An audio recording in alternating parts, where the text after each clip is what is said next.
શ્યામ કુમારના નમસ્કાર. આજના વિડીયોમાં આપનું સ્વાગત છે. તો ચાલો દરરોજની જેમ આજે પણ મેળવીએ ઉપયોગી જાણકારી, પણ ચેનલને સબસ્ક્રાઇબ કરવાનું ભૂલતા નહીં. મોટાભાગના લોકો સૂર્ય નમસ્કાર વિશે જાણતા હશે અથવા તેના વિશે સાંભળ્યું હશે, પરંતુ ચંદ્ર નમસ્કાર વિશે બહુ ઓછા લોકો જાણે છે. જેમ સૂર્ય નમસ્કારના ઘણા ફાયદા છે, તેવી જ રીતે ચંદ્ર નમસ્કાર તમારા બાહ્ય અને આંતરિક અવયવો અને માનસિક સ્વાસ્થ્યને પણ લાભ આપે છે. બંને પાસે યોગના 12 આસનો હોવા છતાં તેમને કરવાની રીત સંપૂર્ણપણે અલગ છે.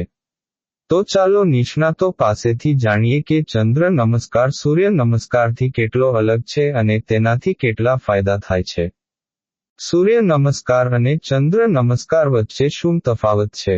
આયુર્વેદ નિષ્ણાત કિરણ ગુપ્તા કહે છે કે જ્યારે સૂર્ય નમસ્કાર ઉર્જાસભર હોય છે, ત્યારે ચંદ્ર નમસ્કાર શરીરને શાંત અને ઠંડુ રાખવામાં મદદ કરે છે અને સુખદ અસર, આરામની લાગણી આપે છે. આમાં પણ સૂર્ય નમસ્કારની જેમ 12 આસન કરવામાં આવે છે, પરંતુ ચંદ્ર નમસ્કાર કરતી વખતે શરીરને આગળ વાળવું નથી, પરંતુ આસન કરતી વખતે શરીરને બાજુથી વાળવામાં આવે છે. ચંદ્ર નમસ્કાર કેવી રીતે કરવો? નિષ્ણાત કિરણ ગુપ્તાના જણાવ્યા અનુસાર, ચંદ્ર નમસ્કારની શરૂઆત સ્ટેન્ડિંગ પોઝ, નમસ્કાર મુદ્રાથી પણ થાય છે. પછી પર્વત મુદ્રા કરવામાં આવે છે, જેમાં હાથને ખભા સાથે લાઇનમાં ઉપરની તરફ લંબાવવામાં આવે છે, પરંતુ પગ જમીન પરથી ઉપાડવાના નથી. આ પછી ત્રિકોણાસન કરવામાં આવે છે.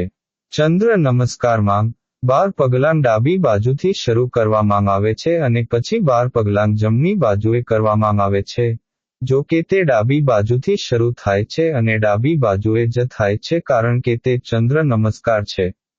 ત્રિકોણાસન પછી સ્કોટ પોઝ કરવામાં આવે છે અને પછી સૂર્ય નમસ્કારની જેમ સમાન ક્રમમાં માલાસન, પશ્ચિમોત્તાસન વગેરે કરીને બધા આસનો પૂર્ણ થાય છે.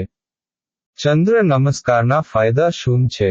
એક્સપર્ટ કિરણ ગુપ્તા જણાવે છે કે ચંદ્ર નમસ્કાર કરવાથી શરીરને ઠંડુ અને શાંત રાખવામાં મદદ મળે છે. આ ઉપરાંત તેનાથી શરીરની લચીલાપણું વધે છે અને તે પાચનમાં સુધારો કરે છે, જેનાથી કબજિયાત, ગેસ જેવી સમસ્યાઓ થાય છે. પીઠના દુખાવાથી પીડિત લોકો માટે પણ ચંદ્ર નમસ્કાર ફાયદાકારક છે. જ્યારે પીઠના દુખાવાની કોઈ પણ બીમારીથી પીડિત વ્યક્તિને સૂર્ય નમસ્કાર ન કરવાની સલાહ આપવામાં આવે છે, કારણ કે આસન કરતી વખતે શરીરને આગળની તરફ વાળવું પડે છે.